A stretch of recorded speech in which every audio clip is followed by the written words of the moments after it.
fear of outshining? I do.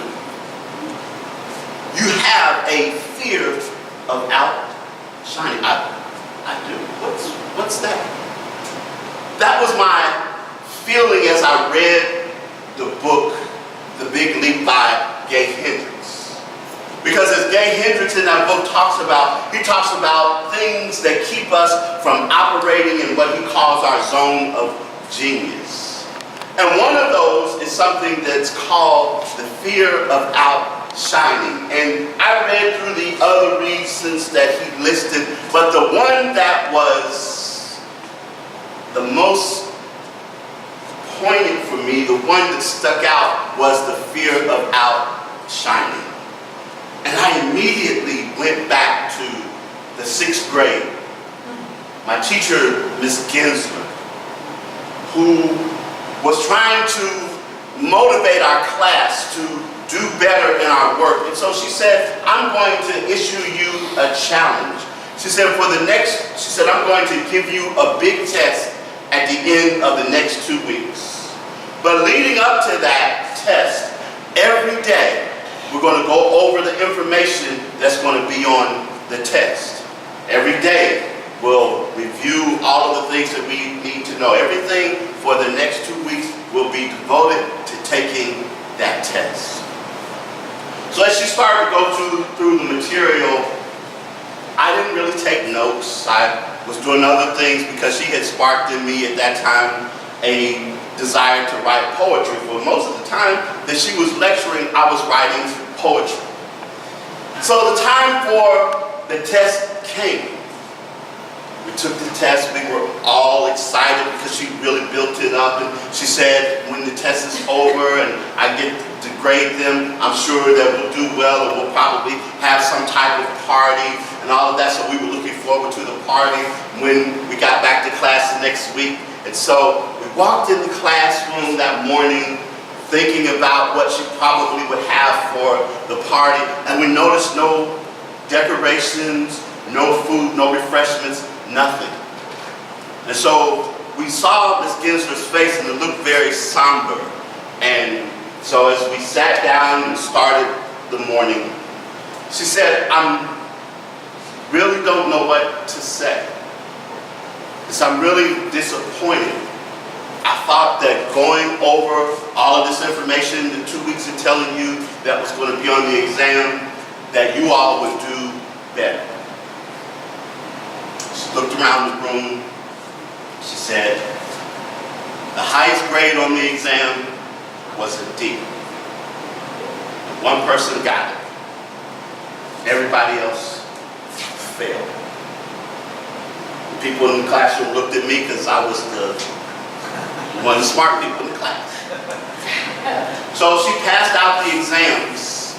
And when she got to me, she put my exam down on the paper, on the table. And she said, don't say anything. So I looked at my exam and I put it back down. Mine said A-. Not bragging. It said A-. So when school was over, she asked me to stay afterwards. And she said, the reason why I didn't want you to say anything about the A-, she said, because all the other people, yes, the next highest grade was a D. But the reason is that the students in the class are starting to resent you and pick on you because this doesn't seem to be take much of an effort for you. And they're used to you getting the answers right, and they're used to you. They were even happy when they heard that only one person got a D. They assumed that was you. But she said, I don't want you to be picked on. And so I didn't say anything about your A-. And there were things that we did the next year, and I ended up going to another school where she thought I would have a challenge. But I took with me the memory that day of not wanting to outshine others. I took with me, I didn't realize it at the time, but it was started to become ingrained in me, be careful, because if you do too much, if you excel a little bit more than others, they may come to resent you. And so I found myself on occasions holding back rather than putting my all into the situation. And the thing of it is that I know that I'm not alone, because I've talked with people over the years who had the experience of, say they had an older sibling that went to the same school that they did. Because a friend of mine was telling me about that one time, and she said that every class she got in, everybody remembered her big sister. And they remembered how well she did in school and how she was the perfect student and all of that. And she said, I knew I could do better than my big sister, but I always had looked up to my big sister, and there was something inside of her that didn't want her to do better than her big sister, so she held back.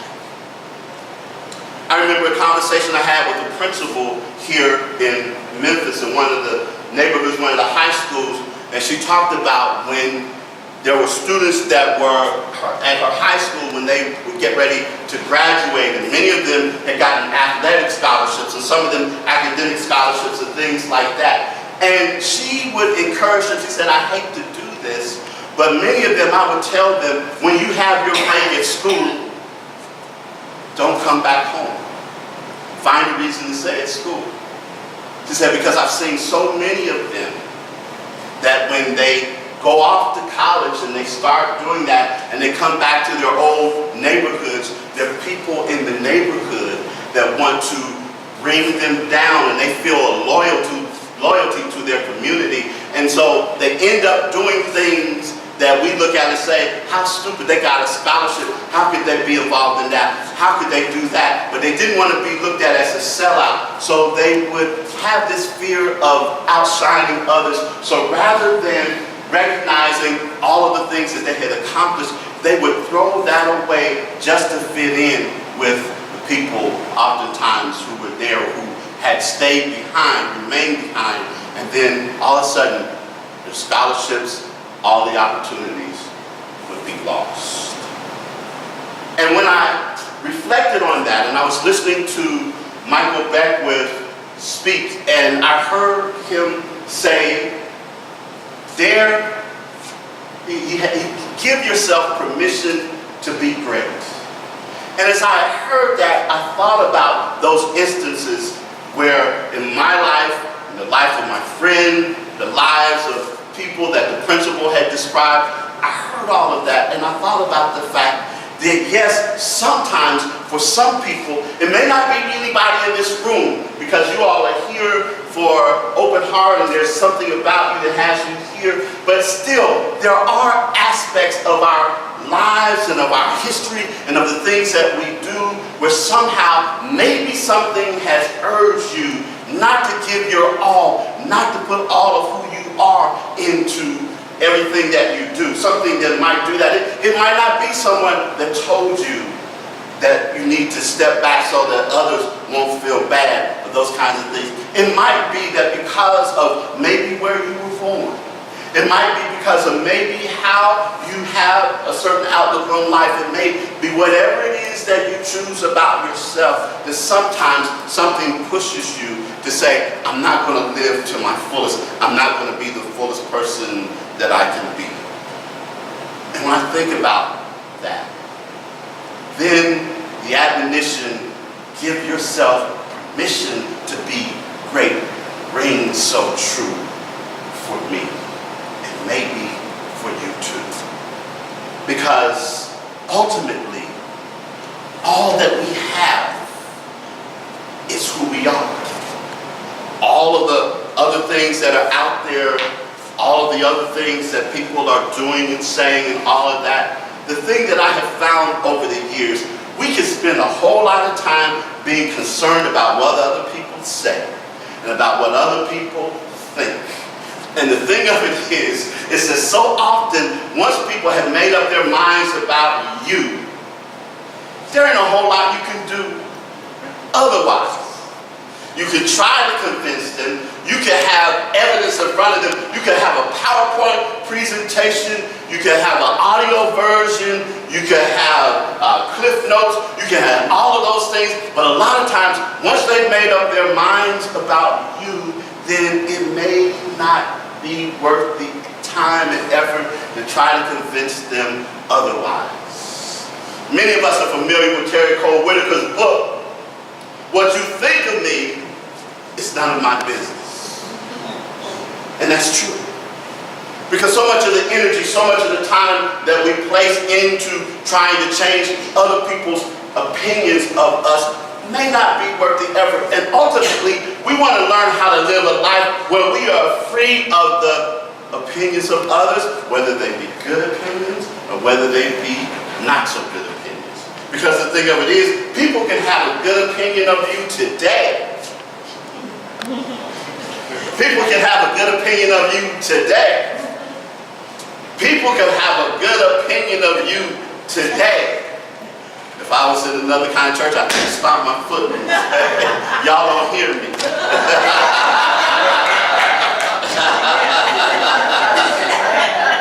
They can have one kind of opinion of you today, and the next day it changes. I tell people all the time, don't put me on a pedestal, because it gives me that much farther to fall.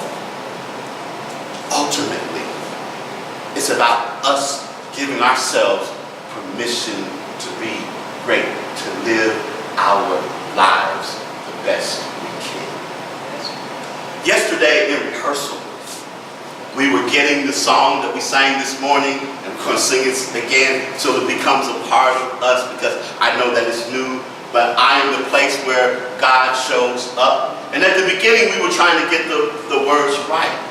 And I wanted to be certain that we got those words right, that I am the place where God shows up. And I said, as we were putting that all together, that that's a classic science of mind, new thought, age of wisdom expression, coming straight from, I've seen Ernest Holmes in his writings talk about that. I've seen some of the other writers and all of that. And it's important to me that we understand, that we recognize that we are the place where God shows up. That you hear me say this all the time, that we are unique, individualized expressions of God.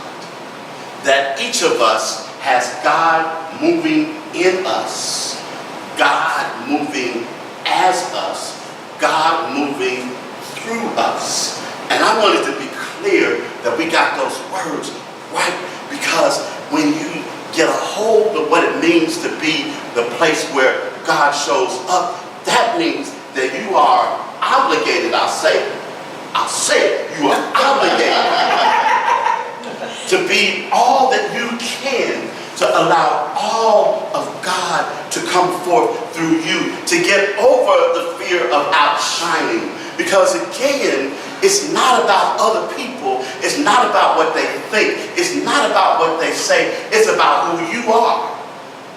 And the thing of it is that if you are the place where God shows up, it means that all of that other stuff, all of the places where they want you to feel that you don't measure up and that you're not good enough, or you shouldn't do this or you shouldn't do that, none of that matters,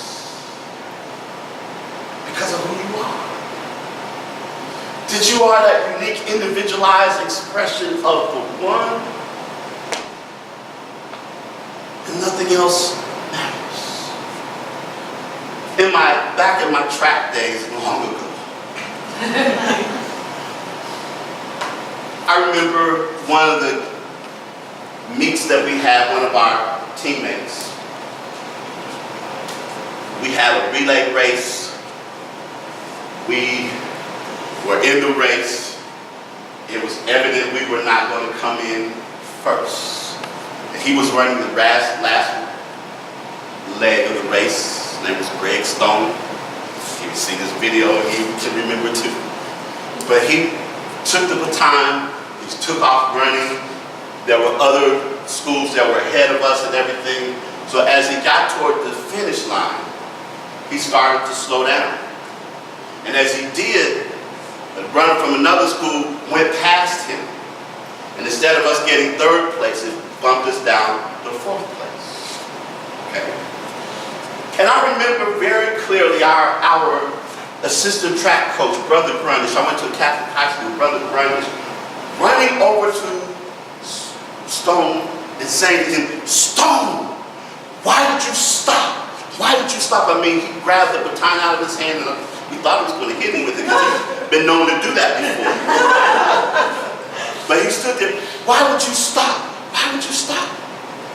And he said, "Well, I looked and I saw that we weren't going to win, so I decided to just stop, just give up. We weren't going to be in first place." And he said, "What you have to understand, we might not have gotten first place, but all of the people that ran before you put their best effort in, and you were to do the same. It didn't matter where you thought we were going to come in. They ran their hardest, and it was up to you to run your hardest too." And as I think about on that memory, I think about the fact that we have the fear of outshining. We have all of those other things that would keep us back. But ultimately, when we understand our connection with God, you've heard the phrase sometimes that you are God's gift. God created each of us, and our gift back to God is what we do with our lives, what we do with ourselves. That we have within us the obligation to be great, to give ourselves the permission to be great, to understand that the words of the song again, "I am the place where God shows up," meaning that every opportunity, every chance that we get, we ought to approach it as if this is another place where when I walk in there, when I have that conversation, when I send that email, when I make that phone call, when I do whatever it is that I do in my life that is a part of how I express myself, the work that I do, the play that I do, the joy that I experience, the occupation I pursue, all of those things, all that I do it from my best perspective because I am God showing up in this place. God is showing up as me, and that's not bragging, that's not trying to elevate myself with a big ego and all of those things, but it is understanding that I am endowed with abilities and knowledge and ability and all of the things that are beyond imagination, that when I stand in that place and say, I am the place where God shows up, I give myself now permission to be great. There is no other alternative. There is no other option. I am great. I am God expressing. I am in this place here and now to do all that I can. And so are you. So are you. So are you. You are the place God shows up like you. And as I've said before, can't nobody outdo you. In you. And so it is. This song, we're all going to sing. So I need background. So all of you can stand up so you can be my temptations. Okay. Here we go now. Wait, we need a little clap.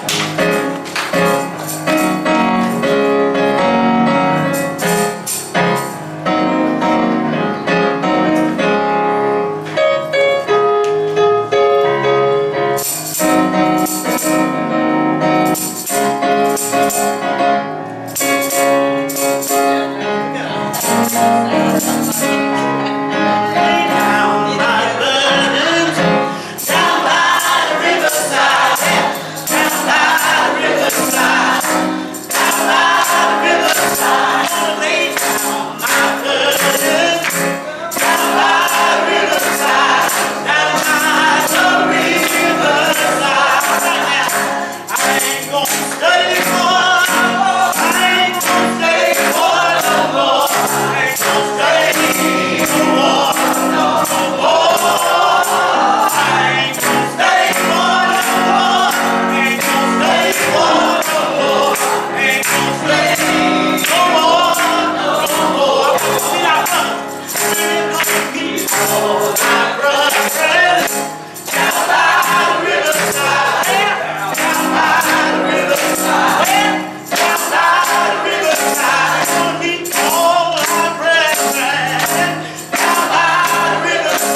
that there is only one power and one presence in the universe, and that is God.